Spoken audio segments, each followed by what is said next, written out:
¿sí? Las hormonas gastrointestinales, y destacar quizás algunos detalles como por ejemplo, ¿sí? Que la morfina va a estimular todo lo que es motilidad. Ya les vuelvo a decir, ¿cuáles son las hormonas gastrointestinales? Pregunta de examen. 1. La gastrina. Siempre acordate que esto está relacionado con la patología, está relacionado con tumores, está relacionado con muchas situaciones que vas a ver. Indudablemente aquí los estímulos que estimulan también, que producen gastrina, van a ser importantes. ¿Qué hace la gastrina principalmente? Promueve la producción de ácido clorhídrico. Eso es lo más importante, por eso que es imprescindible que tú sepas cómo funciona y cómo se estimula. La gastrina también tiene una función, y esa función es de estimular el crecimiento de la mucosa gástrica. O sea, ¿qué quiere decir? Estimula el crecimiento de la mucosa gástrica, el crecimiento mucosa gástrica. Por si acaso, he hablado ya con el doctor Patiño y también ya les va a tomar el otro examen de gastro. Él va a tomar el examen de gastro, seguramente les va a complementar todo esto y les va a tomar el de gastro. Y así, la nota que yo les voy a tomar hoy día, le voy a pasar a él para que lo pase a su por unidad temática. Ya me he explicado cómo voy a evaluar. Yo estoy evaluando por unidades temáticas, no les estoy haciendo exponer nada y no sirve exponer. ¿Sí? Necesito evaluar su conocimiento. Y aquí es todo respiratorio, él les tomará gastro y así sucesivamente. ¿Ok? Entonces, esta de respiración es para el segundo momento relativo y gastro va a ser para el final, por si acaso. Ya es ese 20% que hemos quedado que vamos a tomar. ¿Sí? Entonces, ahí está la gastrina. No te olvides que es súper importante la gastrina y está producida por las células G. ¿Ya? Después viene la colecistocinina, se llama CCK, se la pone así, CCK. La colecistocinina está producida por ¿qué células? Por las células I. ¿Ya? Esta célula, casi todas estas se producen en el intestino delgado, duodeno, yeyuno, salvo esta que se produce en el antro gástrico, o sea, en el estómago y parte del duodeno, yeyuno. ¿Sí? Esta que sí se produce algo en el estómago. ¿Qué hace la CCK? Es la principal estimuladora del movimiento de la vesícula biliar, la secreción de bilis de la vesícula, promueve la secreción de enzimas pancreáticas, esto es importante, pancreáticas, y una cosa muy importante de esta es que inhibe la motilidad gástrica, inhibe la motilidad gástrica. Eso es lo que hace, inhibe la motilidad gástrica. Entonces, eso es lo que hace la CCK. Ojo, te estoy dando un resumen, aunque es lo más importante, casi solo esto se pregunta y debes saber. ¿Sí? Otro, la otra hormona es la secretina, es súper importante, siempre se pregunta esta de residencia médica, y la función más importante es de generar una producción de moco alcalino, ¿sí? Genera la producción de moco alcalino por el páncreas. El páncreas no solo produce enzimas, como la carboxipolipeptidina, no solo es eso, sino es moco alcalino, un moco que neutraliza el pH ácido del quimo, la secretina. ¿Sí? Es importante tomar en cuenta que esta secretina también estimula otros elementos, como por ejemplo algo así como la secreción de enzimas, la secreción de pepsina en el estómago también lo hace. Sí, también lo hace. Ya, la otra hormona, estoy repitiendo, pero es necesario, es hablar de lo que sería el péptido inhibidor gástrico. No se llama así, ya en nuestro libro se llama péptido insulinotrópico, dependiente ¿de quién? De la glucosa, ¿sí? Este péptido es súper importante, se produce por las células K. ¿Qué hace este péptido? ¿Sí? Estimula la producción de insulina en el proceso digestivo. No te olvides de esto. Hay un tratamiento que estaba en boga, estaba más o menos como el boom de promover que se produzca más péptido inhibidor gástrico, sino hacer el tratamiento del paciente con diabetes con esto, ya porque estimulaba la producción de insulina. Pero en realidad la diabetes mellitus de tipo 1 podría ser, pero en este paciente no tiene páncreas que produzca insulina, porque el páncreas está enfermo, está mal, ¿sí? Y en el diabético de tipo 2 la insulina es alta. O sea, no es que no tenga insulina, la insulina está mucho más por los niveles altos. Entonces, ¿qué pasa? Se ha demostrado que los niveles altos de insulina son muy letales para el organismo. Y ahora les voy a decir algunos detalles importantes. Muchos de ustedes consumen bebidas dietéticas, ¿correcto?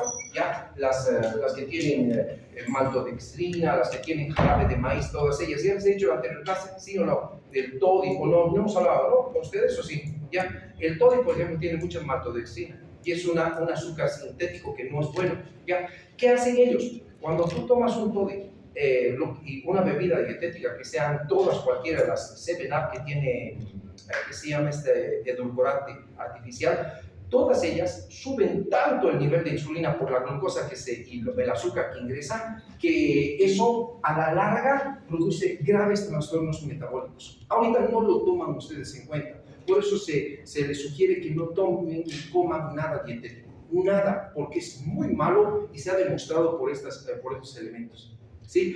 Y a la larga les va a empeorar. El exceso de insulina, aunque la insulina es una de las hormonas más importantes que hay y es la única hormona hipoglicemiante, ¿ya? Porque lo que hace es bajar la glicemia y es anabólica además, porque esta se inyectan los físico-culturistas. Ya van a ver cómo en hormonas. Pero ¿qué es lo que pasa? Cuando está de forma normal alta, cuando digamos no lo necesitas y está alto, porque solo se produce cuando nosotros comemos, ya esta va a producir graves trastornos en el metabolismo, graves, y a la larga termina el paciente enfermado, muy mal, ¿sí? Hasta cáncer, ¿sí? Por eso que todas las hormonas deben estar muy en equilibrio. Bien, esto en relación con esto. ¿Y qué hace el péptido inhibidor gástrico? Inhibe la secreción de ácido en el estómago, inhibe la secreción ácida en el estómago. De hecho, eso es lo que hace porque tiene el antiguo nombre que sería péptido inhibidor gástrico o péptido insulinotrópico dependiente de la glucosa, ¿ya? El ácido gástrico. ¿Estamos? No te olvides de esto, por favor. No es un chiste lo que te estoy mencionando. Y ya vas a ver a la larga, en lo que avances como médico, vas a entender estos detalles de farmacología y todo eso, ¿ya?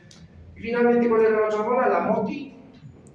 La motilina está producida por las células M. Estas generan motilidad gastrointestinal. Motilidad gastrointestinal. ¿Listo? Ahí tienes todas las hormonas que debes recordar y se te va a preguntar en el examen. ¿Sí? Aunque el tubo digestivo está afectado por otras hormonas, estas hormonas son importantes. ¿Sí? Finalmente, ya necesito hablar de los movimientos peristálticos. Los movimientos peristálticos en el intestino son varios movimientos peristálticos. Ojo, este capítulo es como introducción a todos para que entiendan.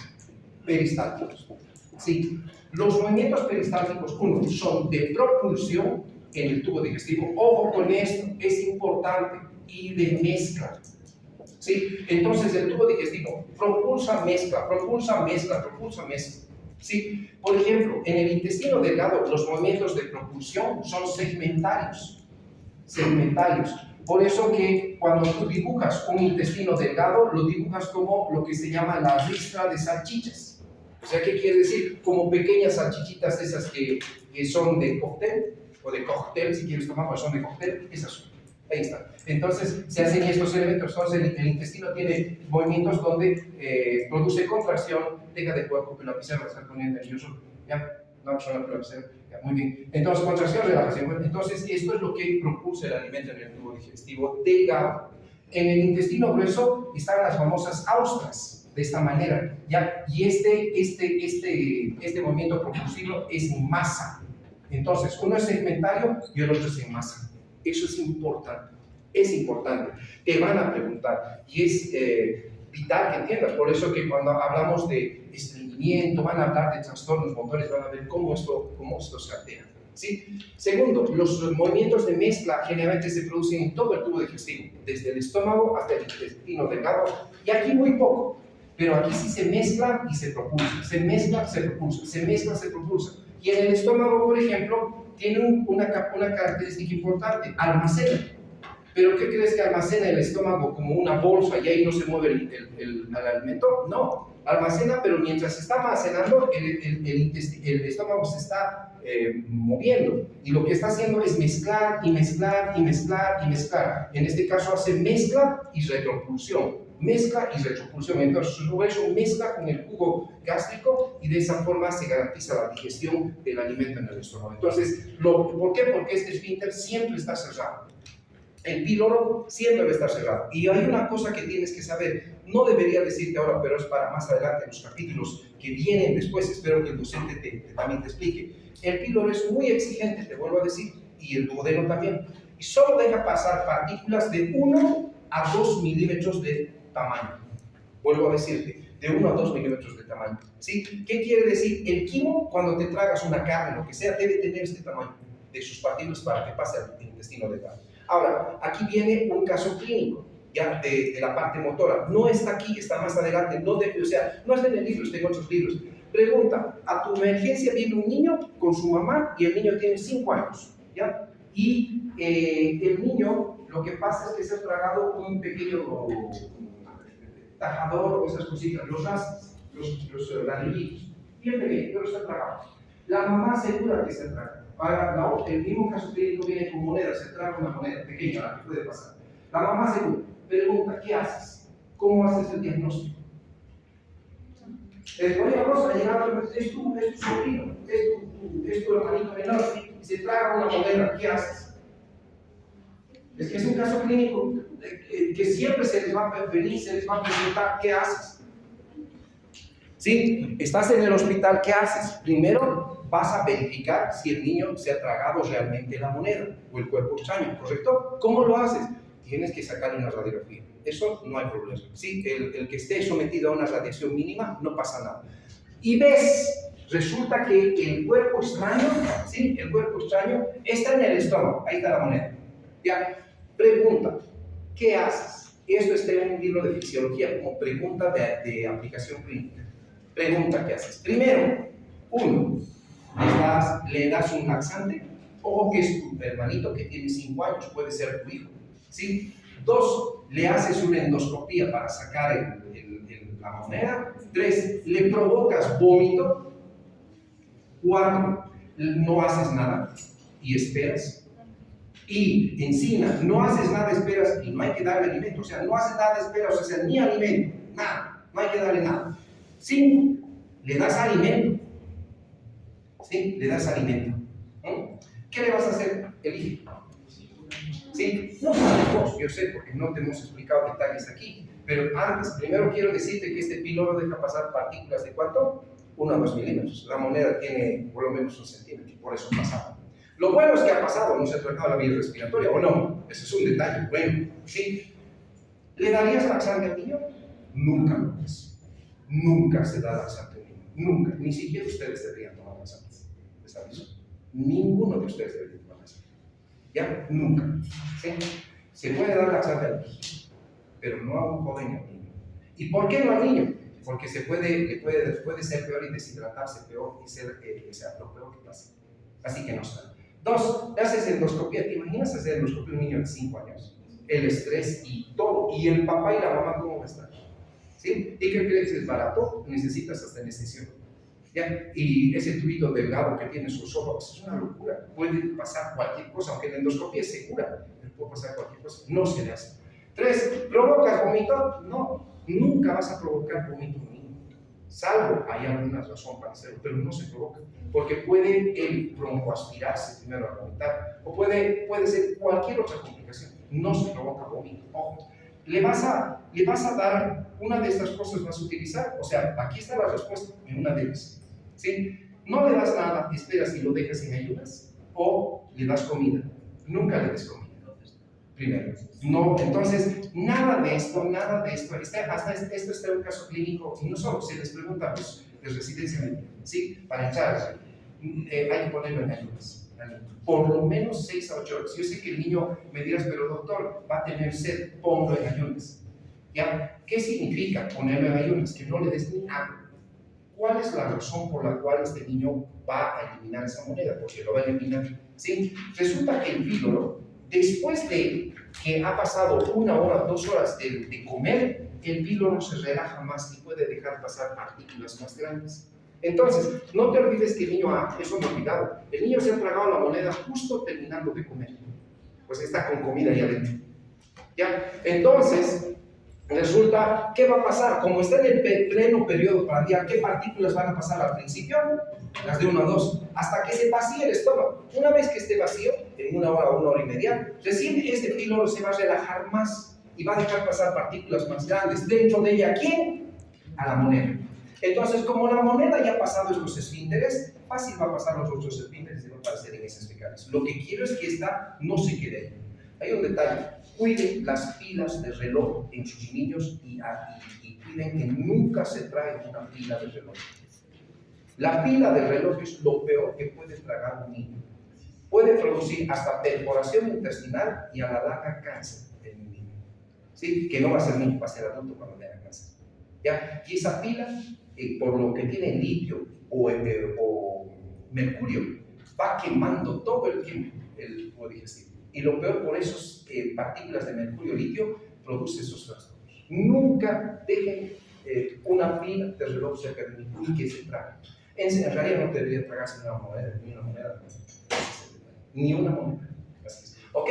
Esto está más adelante en tu libro, pero me estoy adelantando. Entonces, estos son los mecanismos de producción que estoy explicando ahí. ¿Ya? Entonces, ¿qué hace el intestino? Se contrae, se relaja, e impulsa el contenido gastrointestinal. El delgado por contracciones segmentarias, el grueso por contracciones en masa. ¿Ya? Y además hay movimientos de mezcla. ¿Ok?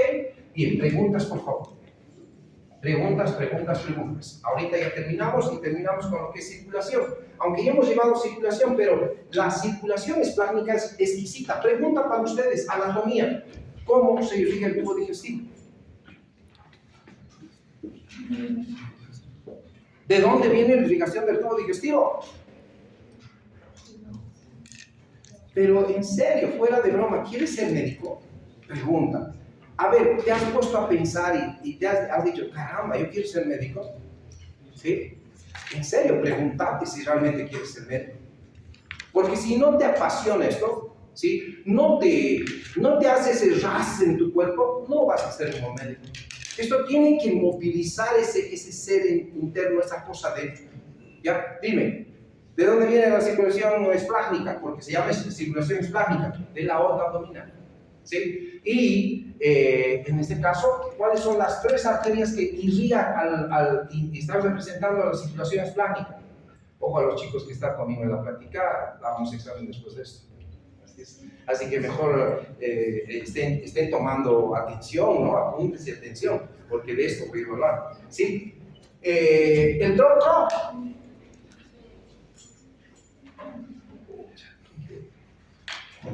No sé qué están haciendo con ustedes, pero así no le veo yo positivo esto.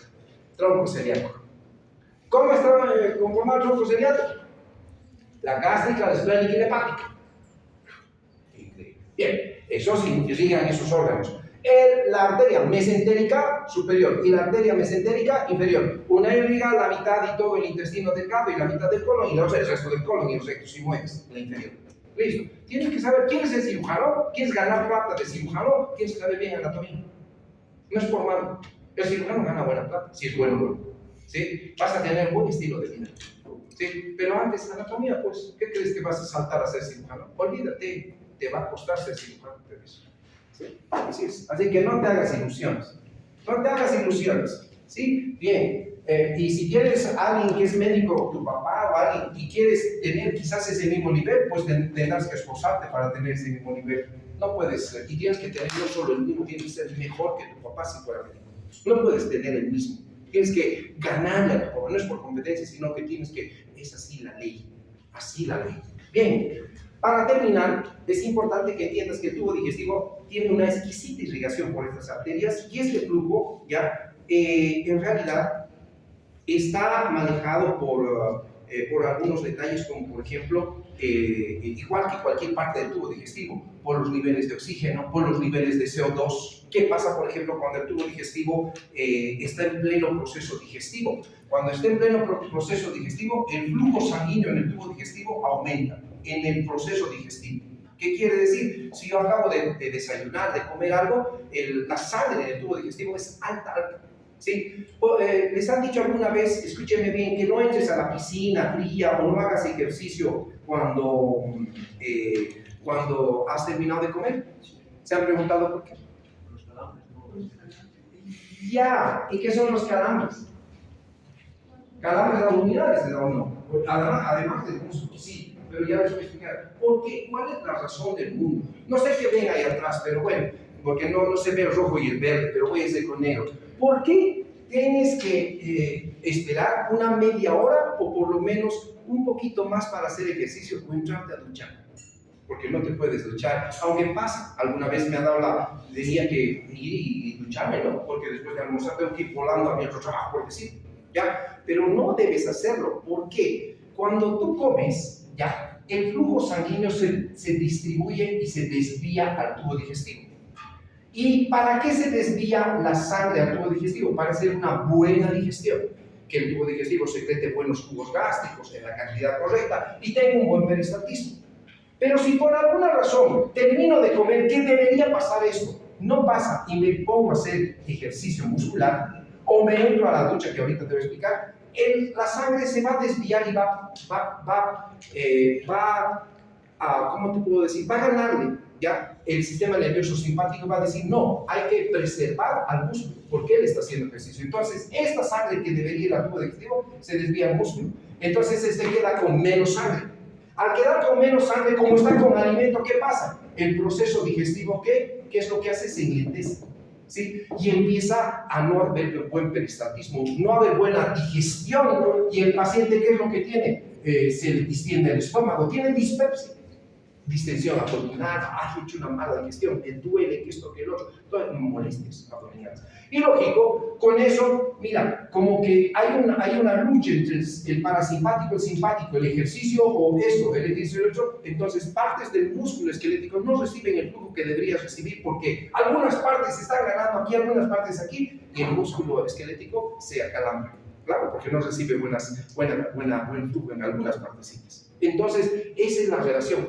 Cuando te duchas, ¿qué es lo que pasa? La sangre se desvía a la piel, ¿sí? Entonces, lo que debería estar irrigando tu tubo digestivo se desvía a la piel por el proceso que te has desnudado. El agua estimula a la circulación de la piel, todas esas cosas, y ese flujo se desvía a la piel. Entonces, tú tenías que haber desviado ese flujo ¿hacia dónde? Hacia el tubo digestivo, se desvía a la piel normalmente.